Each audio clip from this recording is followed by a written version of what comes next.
بسم الله الرحمن الرحيم الحمد لله رب العالمين والصلاة والسلام على سيدنا محمد وآله وصحبه أجمعين. So tonight we're going to talk about a story in Surah An-naml. Surah An-naml, I think everybody knows the surah, but the real essence of the surah, when you actually look at the stories there, is finding truth, finding Iman and finding truth. And it shows the challenges that people go through to find the truth. And the story we'll talk about is the story of Sayyidina Sulaiman alayhi salam and the Queen of Sheba, Malik Saba. Okay? So everybody knows the story, and it's in Surah An-naml.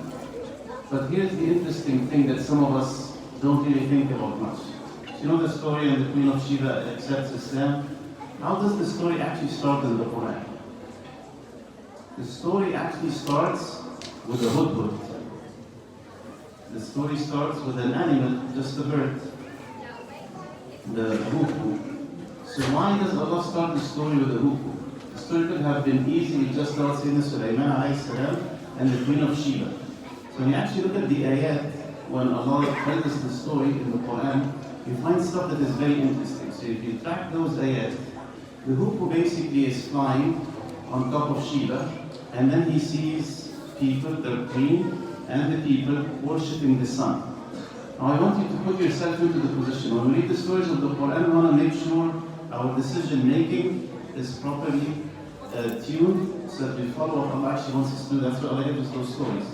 So if you are driving and you see something that is totally against what Allah is asking to do, again, people now worshipping the sun, think about the hudhud and what you would have done. There are three choices, three very simple choices. The first one is you're going to say, I'm going to ignore it. None of my business. I'm in my own bubble. You see LGBTQ around you, you say, I don't care. I'm in my household, I have my bubble around me. I don't care about that stuff. So that's choice number one. Choice number two is you actually would care and you say, like, look, I feel bad about what's happening. They're worshipping the sun.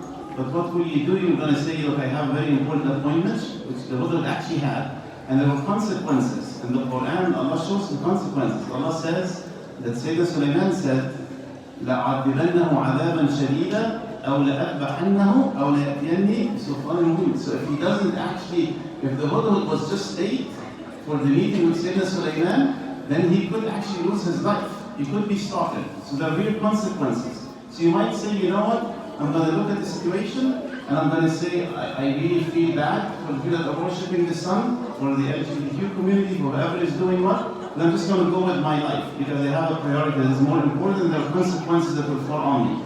Or you could actually do what the hudhud did. You could actually reprioritize and understand that there are some other important things that you need to care about. That you actually need to have ghira on your deen. That you need to have deep concern and care about your religion.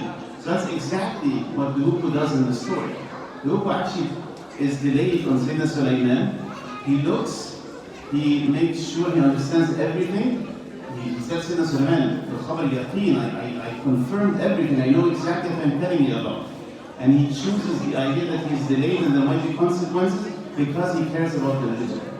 And that's the first thing we learn from the story. That we as Muslims need to care about our religion more than anything else that you're looking at. Now the second thing, and then we'll conclude inshallah. What does he do? He's not the hero of the story. That's why you can easily tell the story without even mentioning what has happened. And that's a key learning for us as well.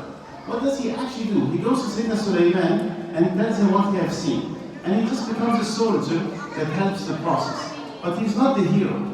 And learn that when you see something that is wrong around you, you don't have to be the hero. You don't have to be the one that has saved the day. What you need to do is you need to act, but act with wisdom.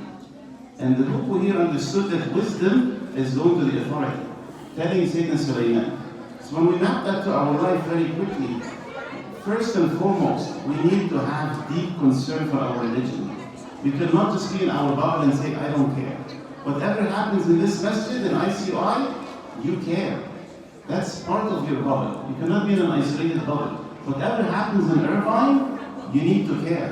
Whatever happens in the United States, you need to care.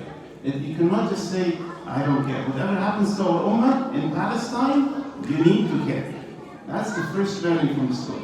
And then the second one is, after you care, you need to act, but act with wisdom. Because you cannot change everything, and a lot of times being the hero and thinking you're going to be the hero is actually the wrong move. A lot of times it's actually telling the authorities, it's thinking with others, it's doing other stuff. But first and foremost, you need to care, and then you need to figure out how and you should act.